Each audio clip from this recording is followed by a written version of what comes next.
Hey there! So today we're going to talk about doors, and specifically how to build one and then how to rig it so that it works properly and it opens in two different directions. So let's get started.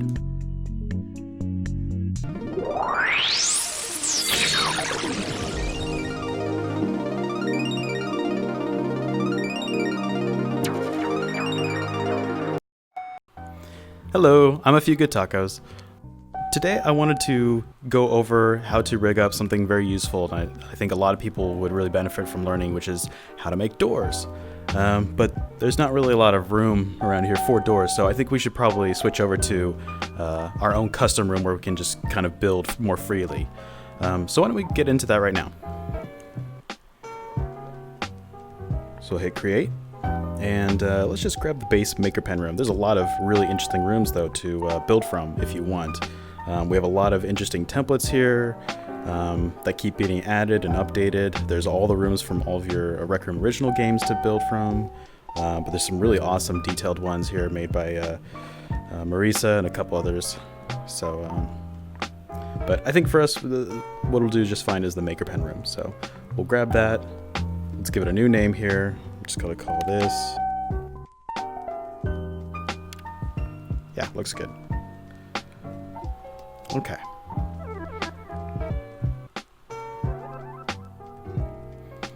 Okay. Created a custom room. Your room is invite only until you decide to publish it. Let's get started here. So yeah, as you heard Coach say, this is the base maker pen room. It's very empty, it's very big, but I don't typically like this starting format here. It doesn't really suit me well. I usually like to work in a darker environment because it's a lot of it easier on the eyes.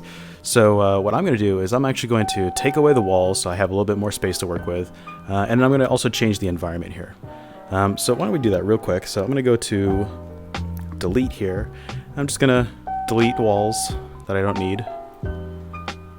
Need that one. I don't need the ceiling at all either. Maybe I'll keep the floor. The floor is fine. But this bright environment, I'm just not feeling at all. So we can actually change that. If we go into our watch settings here, we go into this room, and very convoluted, but you can go to setup, general setup. That's where it is. There's a subrooms category here. Go to subrooms, and then on the next page here, there is a mood, and so we can change the mood here. So there's a lot of different options here. Nice sunset, but this is my favorite. I really like this one. Let's cycle through a couple others real quick. Misty sunrise, wild night, tropical sunrise, that's nice. Spooky night, outer space, that's pretty cool. And then back to sunny day. So why don't we go back to the calm night? I really like the calm night because it's really easy on the eyes. Very relaxing, but there's still enough light that you can actually see what you're doing, which is good. Right, okay, so we're going to build a door, and we're going to build a functioning door that works, and it works in both ways. So you can actually go through it, and you can come back the other way, and the door actually will open up and close, which I think would be really nice. So why don't we start getting into that? So I'm going to set some settings here. I like my position snap at about 5. Rotation is about 5. Looks good. So let's start here. And I'm just going to start building a frame of my door.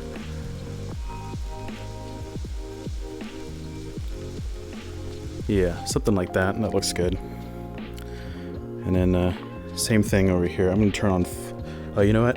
I don't have any flying on. Real quickly, let's just set this up. This is really annoying, but it's really important to do this real quick. So in the roles tab here, let's add a custom role just for ourselves. I tend to call this one creator. Great. Now in the creator tab here, we can enable flying in the shared. Hit that to yes. And then in the permissions here for the creator, I believe we can auto assign a game role. We edit that, we add the role, which is creator. Done.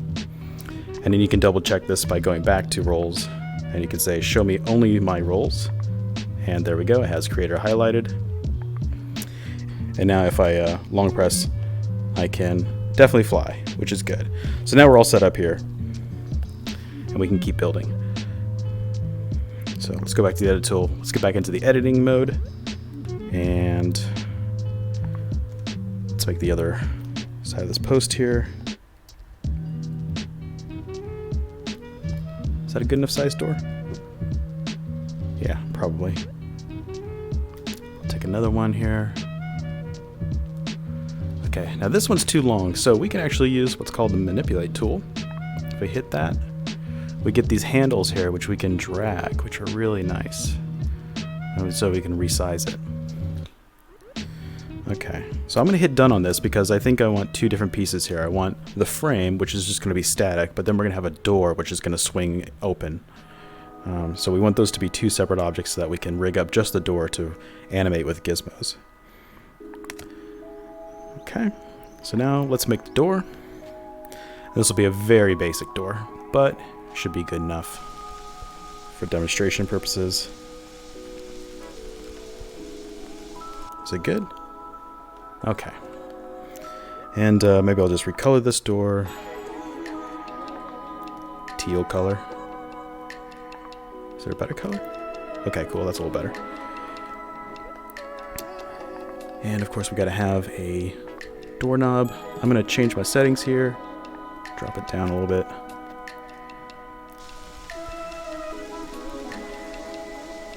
Looks good. And I want a doorknob. And I'm also gonna enable uniform shapes here. So if you do uniform shapes, then when you drag out a shape, it's a perfect shape. So you don't have to worry about scaling and making this like oblong. But for our door handle, that's a pretty good size. Just like that. Maybe color that. A little gray color there. Looks good. I'm going to select both these pieces here. I'm going to clone them, and I'm going to fly around the other side here. Oop.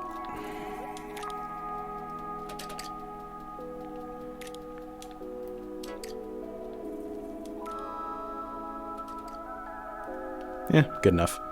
Okay. It's about arm height. That's good. I like that. And we'll hit done. Okay, so now we should have two separate pieces here. We've got a frame and we've got a door. Right, okay, so now let's get into the rigging of this. So if you remember from my my crash course in the Maker Pen, we went over how to rig a button and how to make it move. And so the principles are very much the same here. We're going to use a trigger zone to detect when a player comes to the door, and we're going to send that trigger information off to actually activate the door and some gizmos to actually swing it open. However, one interesting thing is we're going to make it set up so that depending on which side you enter from the door, it'll swing out the right way, which I don't see a lot of people doing in their rooms. And I think that's a shame because it's very disorienting for someone who's on the other side of the door when this door like swings open into their face, and it just doesn't feel good. So to have a support for that, I think it's a good best practice. Okay, so let's get into the gadgets here. Let's get a look at gizmo. Now a look at gizmo, if I can get this looking right, like this. Now, a look at gizmo is really interesting because it will actually look at something that you tell it to, and it'll actually point at it and look at it, and it'll always keep it oriented. What's really great though is that it pivots right on this eye here. It kind of like pivots along this axis here. So we can use this to look at another gizmo that is moving horizontally this way. And so then we can get it to look that direction to open the door, or we can make it look at that direction to open the door the other direction. And I found that this has been a lot more robust to use instead of just the regular rotator. So I'm going to get this look at gizmo out first. And what we want to do is we want to get this eye lined up pretty well with the frame of our door here on the side. Okay, so that looks pretty good. And then we're going to get a piston out.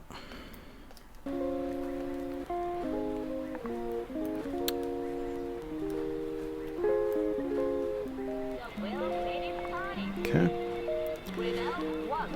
And with the piston, like that, and then let's pull it out.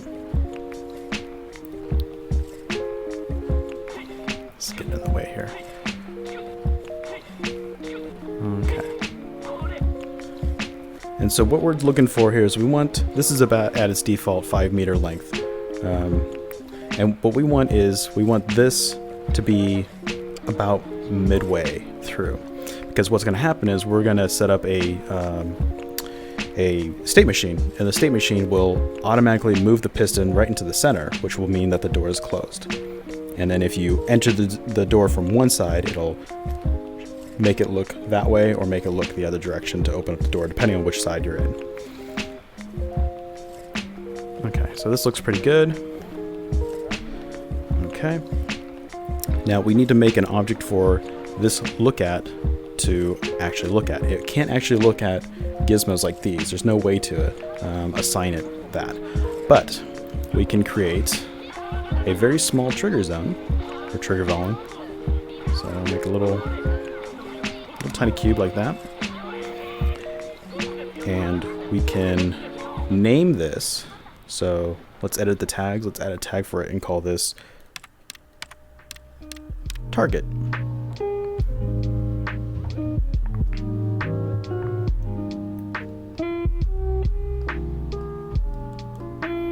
I guess I'll just rotate this like that. Yeah, that looks good. And we'll connect our little target here to the copper pin of this gizmo. So now they're connected. And then we'll also turn on the move to target on the piston here, so that we can control exactly where it needs to go and we can make it jump there very quickly. Okay, so we've got kind of the basic setup here. So here's what's going to happen. Get that away. So what's going to happen is we have this look at, and when we give it power, it will turn on and it will look at our target here. If we have this door here connected to this look at, the look at will swing the door open that direction. If that target gets pushed all the way over to that side, then this look at will follow that and swing the door around to look over that way.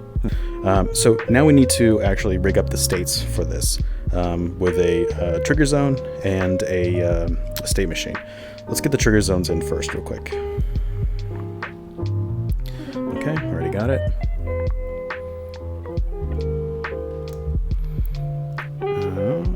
Gotta make sure I turn off uniform shapes. Okay. And I'm just gonna draw nice large. You want a large trigger zone because you want to give some time for people who are moving quickly so that there's time for the trigger zone to actually detect them. Okay, so that looks pretty good. But then we need a second one because we need one for the other side of the door as well. So we'll grab this again, we'll clone it. Okay. And you want a little bit of overlap with these trigger zones.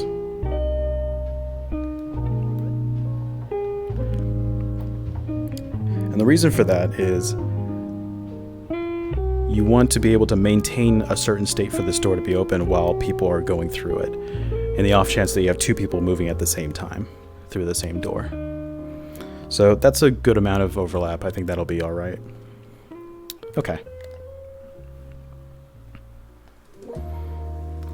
So now let's set up the state machine for dictating when this target gets moved.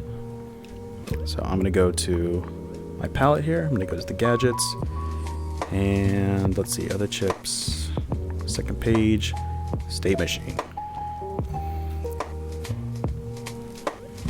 And then let's make 3 states.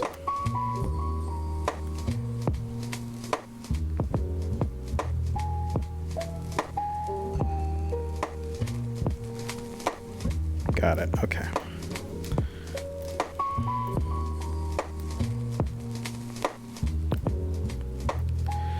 Now, if you saw my crash course tutorial when we talked about state machines, we have states here, and these are like, each one of these are like variable chips, and those variable chips will be fed into the machine, which will then spit them out, and we can use them.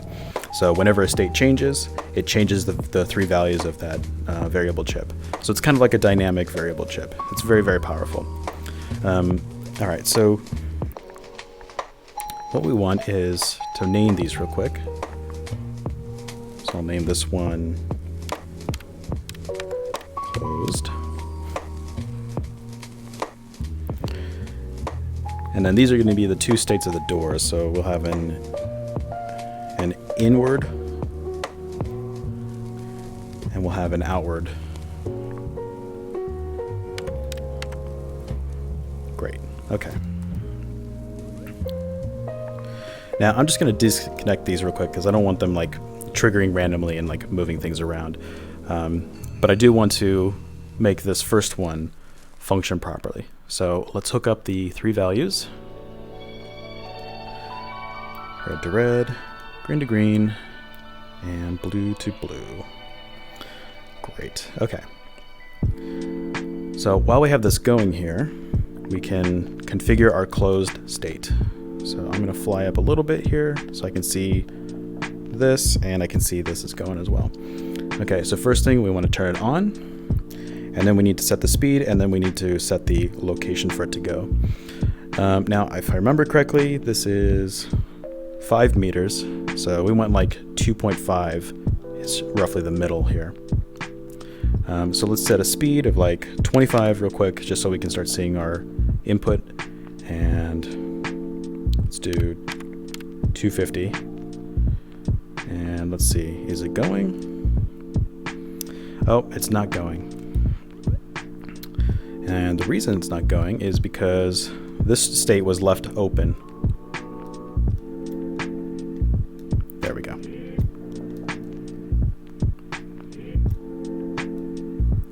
Okay. Well, so we kind of missed it, but like once we got the closed state actually working, it turned on and it started moving itself.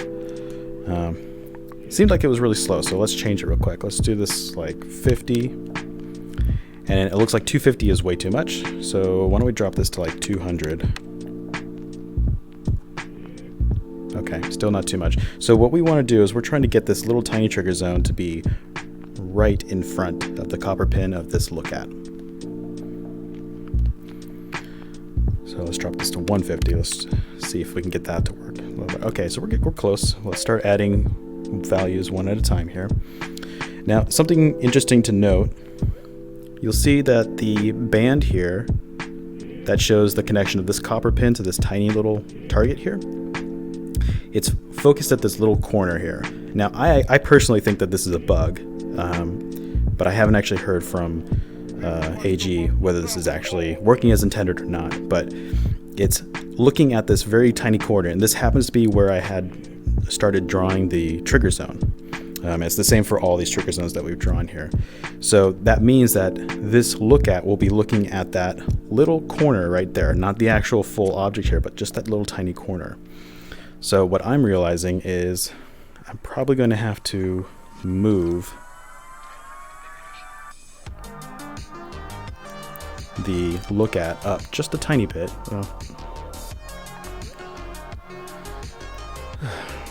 There we go. Settings. Let's go to one position snap, and let's just slide it up ever so much. Okay, good. And then let's go back to configure of our closed state, and let's just keep adding numbers here until we get it pretty spot on. That doesn't look too bad. So you can see that this is just about in line with the center of this pin. And that's what we're looking for, is we really just want the center of this gizmo to be right in line with the corner of this object here. I might actually pull this down just ever so slightly. Might even go into half.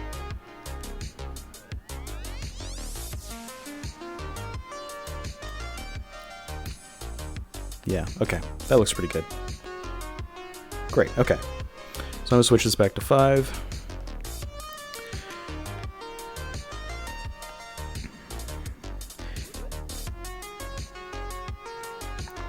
Now for the interesting part. So we need to start setting up our different states here so that this piston will move back and forth depending on how the door needs to open. So let's figure out our out state, so the door swinging out.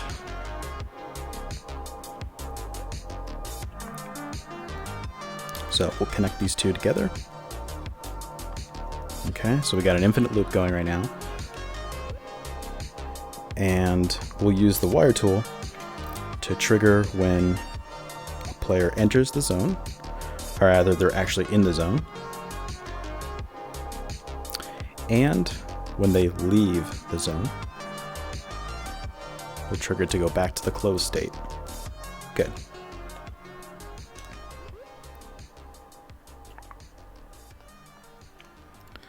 Now for the out state, let's start changing those settings here. And I'll just kind of like position myself kind of half in the zone so we can start seeing what the effect is of the piston here.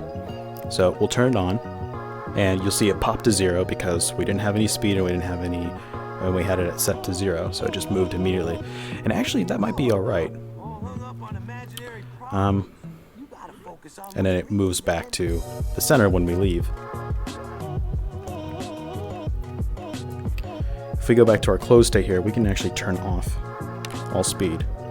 So then, as I stick my hand in, it opens up like that.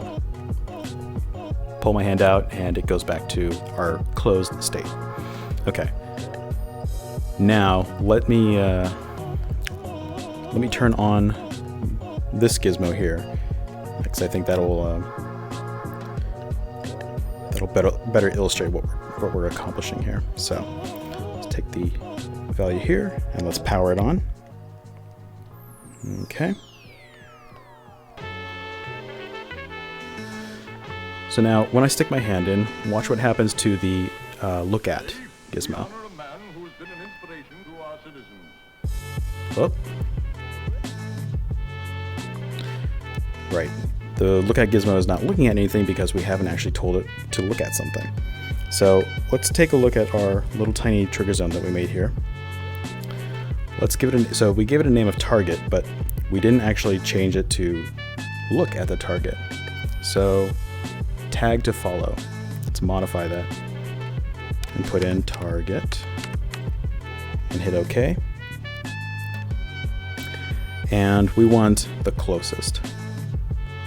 And there's another value in here, smoothing, which will be really interesting. We'll play with that in a moment.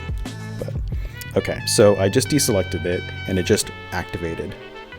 And you see it kind of like did a little rotation here. So this must be the like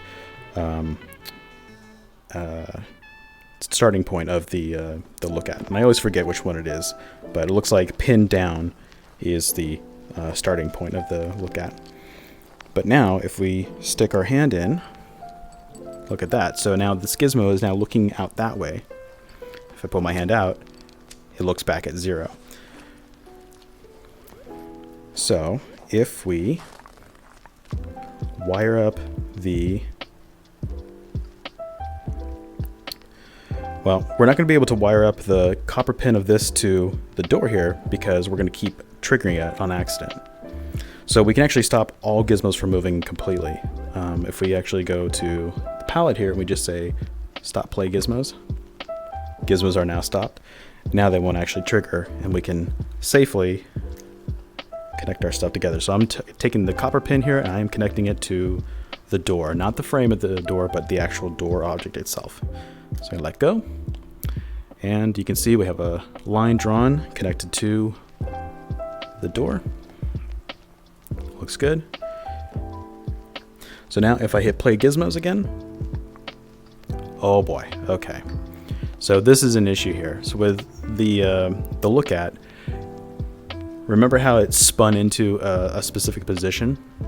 So that's exactly what happened here. Is it initialized, and then it righted itself, and then it looked at its target. And because the door was attached, it immediately flipped it up. So why don't we stop that real quick? Let's disconnect the door. And it seems to really want to be in a very specific state. So why don't we just rotate this guy until it's in the state that we remember it initializing to. Now, let's wire up the door again. Let's hit play gizmos. Okay, that looks a lot better. It made a tiny movement, but not too bad. And you can see as we put our hand in, the door will open. Yeah.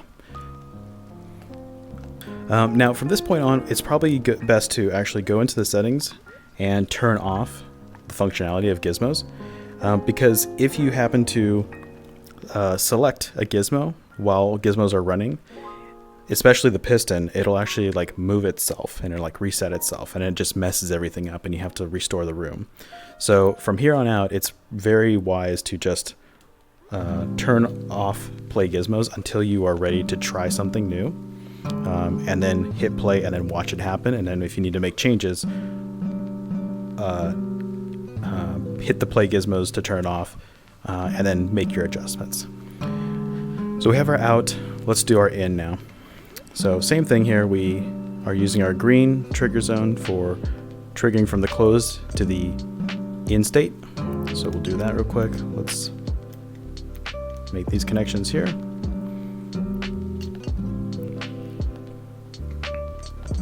And when the player exits that zone, we go back to the closed state. Okay, good. Now, for this one, we could probably set this all the way to its max along the piston's length here. So we can set this to, we want it to be on, no speed, but we want this to be at its max. So I think that's, what was that, 500 or something? I don't know, I forget. But it won't matter because it can't go any further than its green beam here. So we just want it to be at the very end of that beam. That's all. Okay, cool. So now we want to try this. So let's go to play gizmos. Let's turn it on. Okay. So we saw our piston moved because the closed state is active. So if we put our hand in here, door opens. And if we put our hand in this one, door opens the other way. Oh yeah, look at that.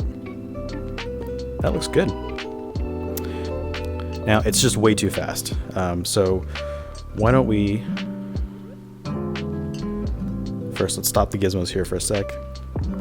Let's go to configure and let's configure the target, this lookout here, and let's talk about smoothing amount. So smoothing amount, basically it's just how long it takes to look at its target.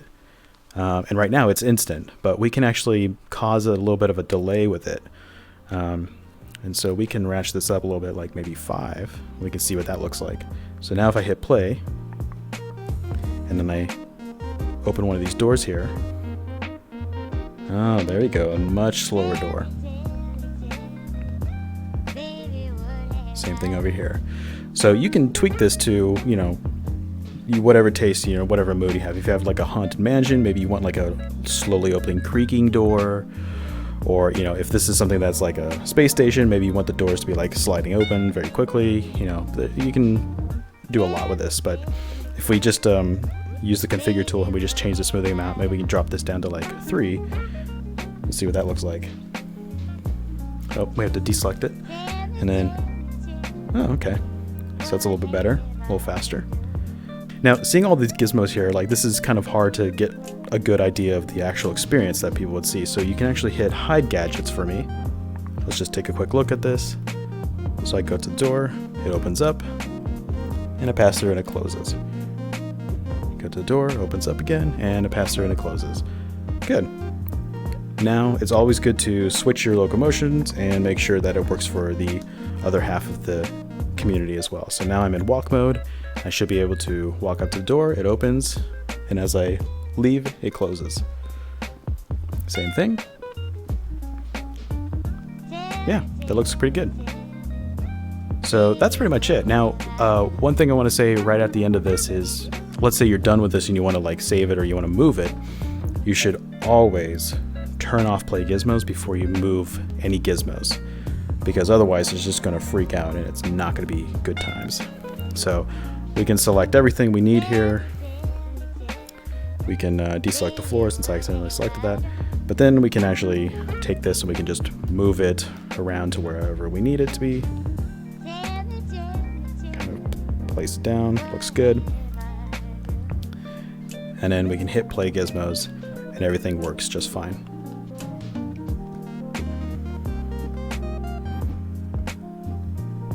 Okay, so I think that'll end it here.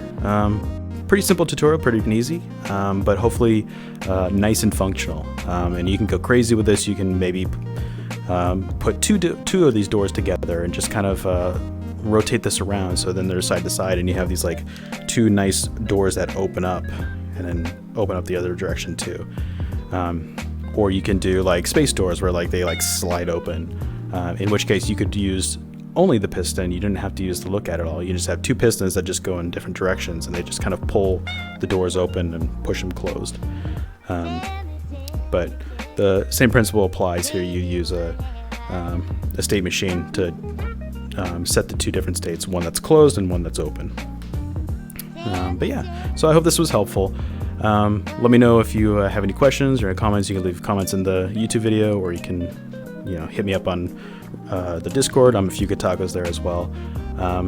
But I'll wrap it up here, and I'll see you guys in the next one.